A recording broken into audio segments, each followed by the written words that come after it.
तुलसी विवाह 2024 12 या 13 नवंबर कब है तुलसी विवाह?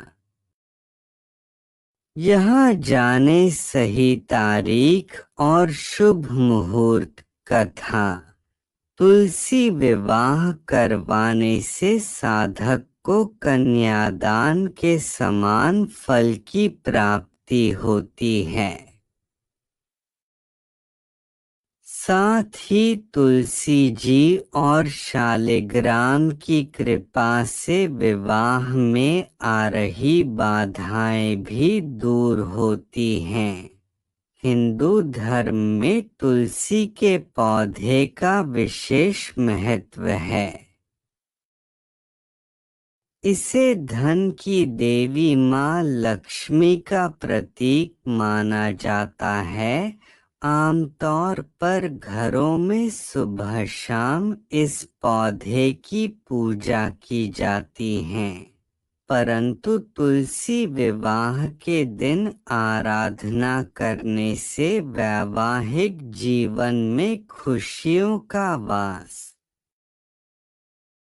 होता है। पंचांग के अनुसार कार्तिक माह के शुक्ल पक्ष की एकादशी तिथि को तुलसी माता और शालिग्राम जी का विवाह किया जाता है।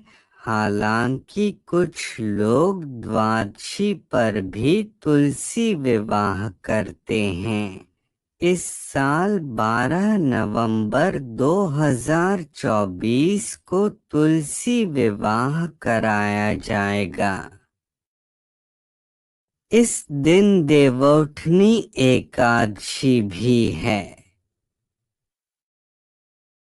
इस दौरान कुछ जगहों पर 13 नवंबर 2024 को भी तुलसी विवाह किया जाएगा। माना जाता है कि तुलसी विवाह करवाने से साधक को कन्यादान के समान फल की प्राप्ति होती है। साथ ही तुलसी जी और शालिग्राम की कृपा से विवाह में आ रही बाधाएं भी दूर होती हैं। ऐसे में आइए तुलसी विवाह की विधि और मुहूर्त के बारे में जानते हैं। तुलसी विवाह एकादशी तिथि 2024 पंचांग के अनुसार कार्तिक माह में आने वाली शुक्ल पक्ष की एकादशी तिथि की शुरुआत 11 नवंबर को शाम 6:46 से होगी। इसका समापन 12 नवंबर को दोपहर बाद 4:04 पर होगा। तुलसी विवाह एकादशी मुहूर्त 2024। ज्योतिष गणना के अनुसार एकादशी तिथि पर तुलसी विवाह का शुभ समय शाम 5:29 से लेकर शाम 7:53 तक रहेगा।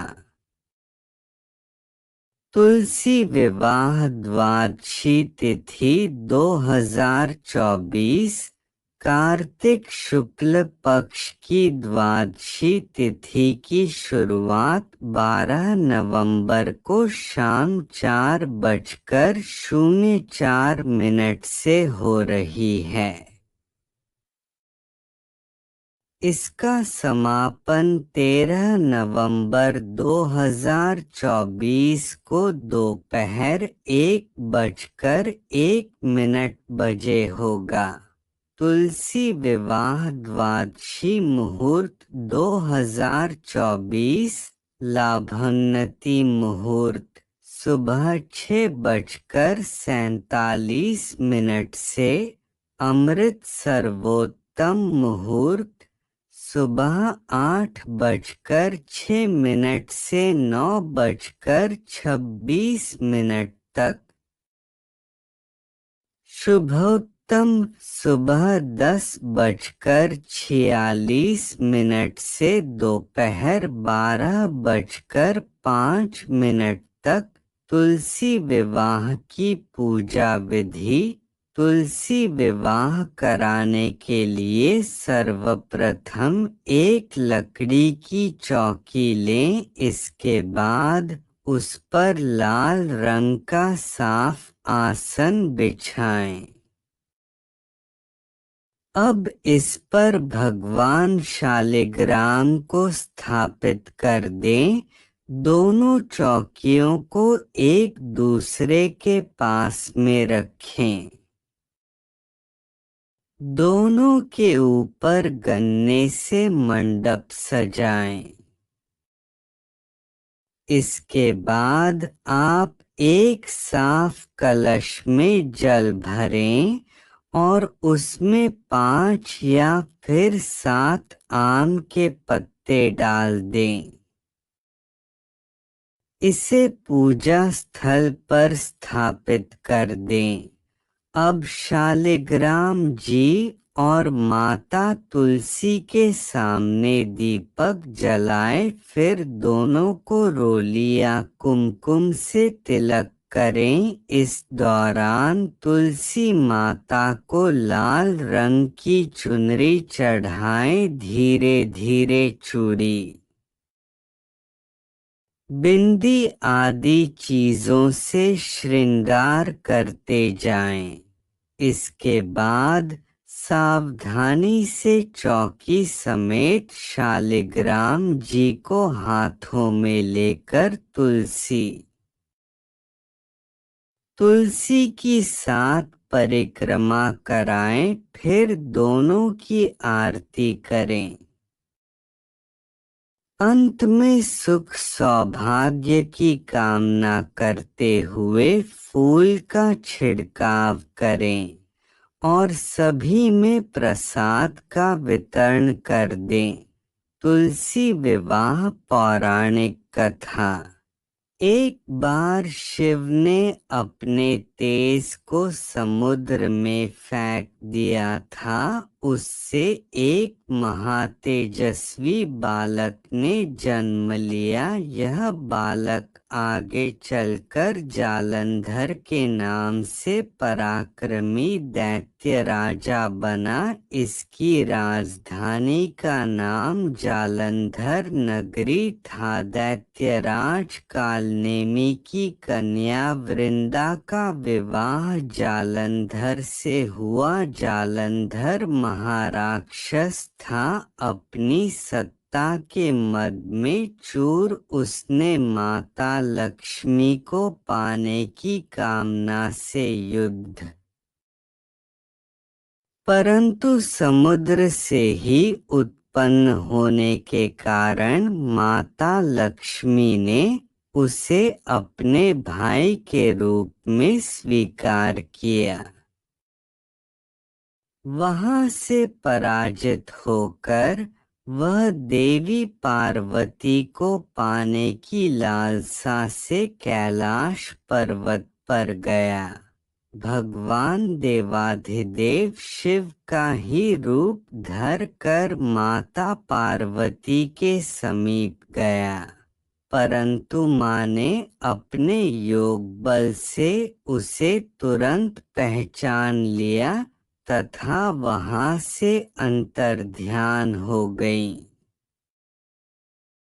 देवी पार्वती ने क्रुद्ध होकर सारा वृतांत भगवान विष्णु को सुनाया। जालंधर की पत्नी वृंदा अत्यंत पतिव्रता स्त्री थी। उसी के पतिव्रत धर्म की शक्ति से जालंधर न तो मारा जाता था और न ही पराजित। होता था। इसीलिए जालंधर का नाश करने के लिए वृंदा के पतिव्रत धर्म को भंग करना बहुत आवश्यक था। इसी कारण भगवान विष्णु ऋषि का वेश धारण कर वन में जा पहुँचे, जहाँ वृंदा अकेली भ्रमण कर रही थीं। भगवान के साथ दो मायावी राक्षस भी थे, जिन्हें देखकर वृंदा भयभीत हो गई। ऋषि ने वृंदा के सामने पल में दोनों को भस्म कर दिया। उनकी शक्ति देखकर वृंदा ने कैलाश पर्वत पर महादेव के साथ युद्ध कर रहे अपने पति जालंधर के बारे में पूछा। ऋषि ने अपने माया जाल से दो वानर प्रकट किए। एक वानर के हाथ में जालंधर का सिर था तथा दूसरे के हाथ में धड़। अपने पति की यह दशा देखकर वृंदा मूर्छित होकर गिर पड़ी। होश में आने पर उन्होंने ऋषि रूपी भगवान से विनती की कि वह उसके पति को जीवित करें। भगवान ने अपनी माया से पुनः जालंधर का सिर धड़ से जोड़ दिया, परंतु स्वयं भी वह उसी शरीर में प्रवेश कर गए। वृंदा को इस छल का तनिक भी आभास न हुआ। जालंधर बने भगवान के साथ वृंदा पतिव्रता का व्यवहार करने लगी, जिससे उसका सतीत्व भंग हो गया।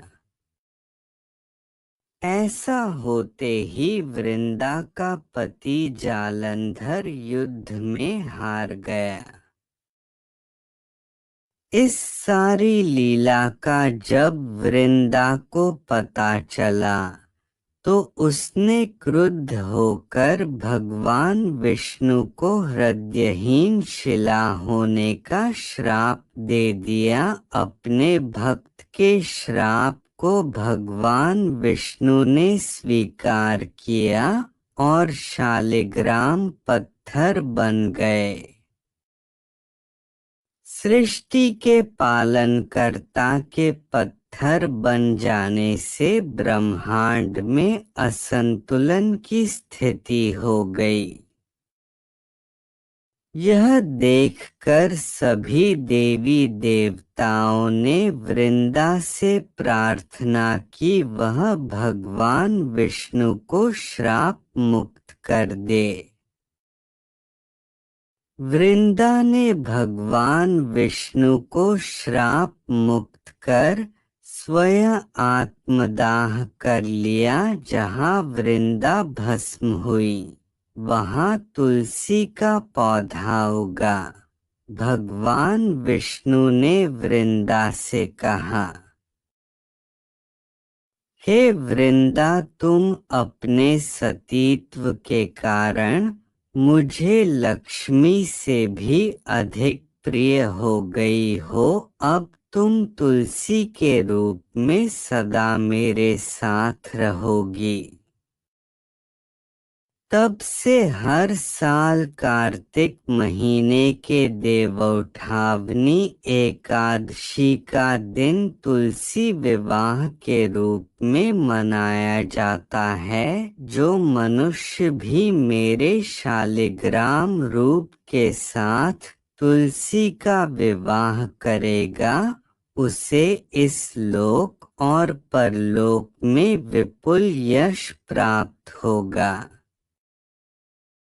उसी दैत्य जालंधर की यह भूमि जलंधर नाम से विख्यात है।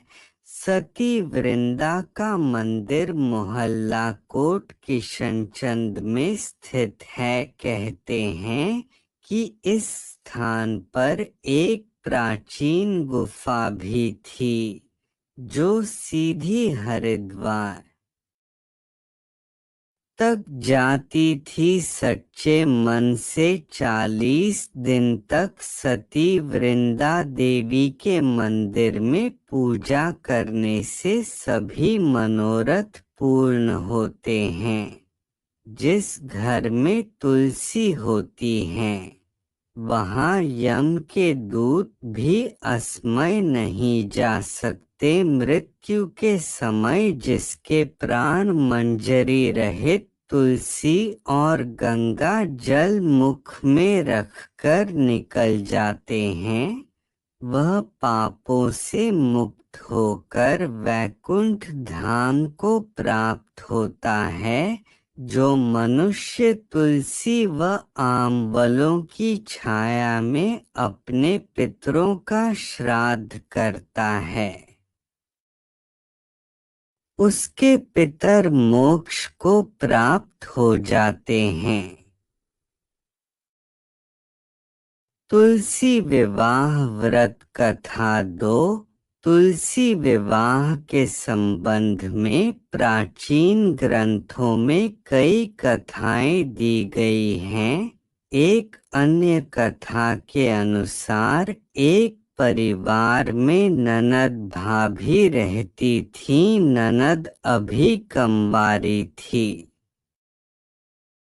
वह तुलसी की बड़ी सेवा करती थी, पर भाभी को यह सब फूटी आँख नहीं सुहाता था।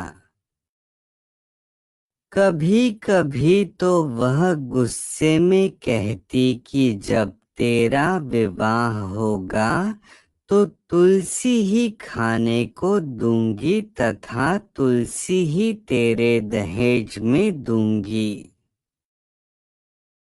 यथा समय जब ननद की शादी हुई तो उसकी भाभी ने बारातियों के सामने तुलसी का गमला फोड़कर रख दिया। भगवान की कृपा से वह गमला स्वादिष्ट व्यंजनों में बदल गया। गहनों के बदले भाभी ने ननद को तुलसी की मंजरी पहना दी तो वह सोने के आभूषणों में बदल गई। वस्त्रों के स्थान पर तुलसी का जनेऊ रख दिया तो वह रेशमी वस्त्रों में बदल गए। ससुराल में उसके दहेज आदि के बारे में बहुत बढ़ाई हुई। इस पर भाभी को बड़ा आश्चर्य हुआ और तुलसी जी की पूजा का महत्व उसकी समझ में आ गया। भाभी की एक लड़की थी। वह अपनी लड़की से कहती कि तू भी तुलसी की सेवा किया कर, तुझे भी बुआ की तरह फल मिलेगा। पर लड़की का मन तुलसी की सेवा में नहीं लगता था।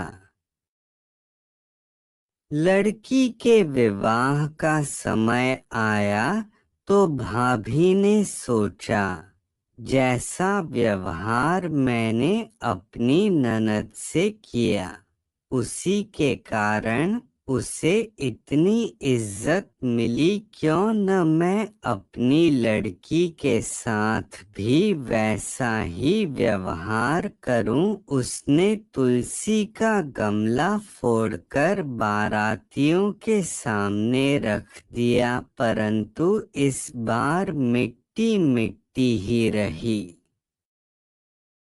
मंजरी व पत्ते भी अपने पूर्व रूप में ही रहे तथा जनेऊ जनेऊ ही रहा। सभी बाराती भाभी की बुराई करने लगे। ससुराल में सभी लड़की की बुराई कर रहे थे। भाभी ननद को कभी घर नहीं बुलाती थी। भाई ने सोचा मैं ही बहन से मिल आऊं। उसने अपनी इच्छा पत्नी को बताई तथा सौगात ले जाने के लिए कुछ मांगा। भाभी ने थैले में ज्वार भरकर कहा, और तो कुछ है नहीं, यही ले जाओ।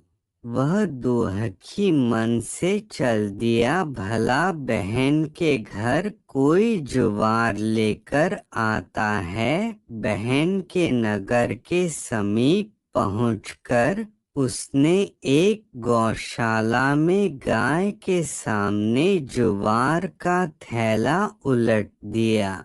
तब गौपालक ने कहा, ऐ भाई, सोना मोती गाय के आगे क्यों डाल रहे हो? भाई ने उसको सारी बात बता दी तथा सोने मोती लेकर प्रसन्न मन से बहन के घर गया। बहन बड़ी प्रसन्न हुई।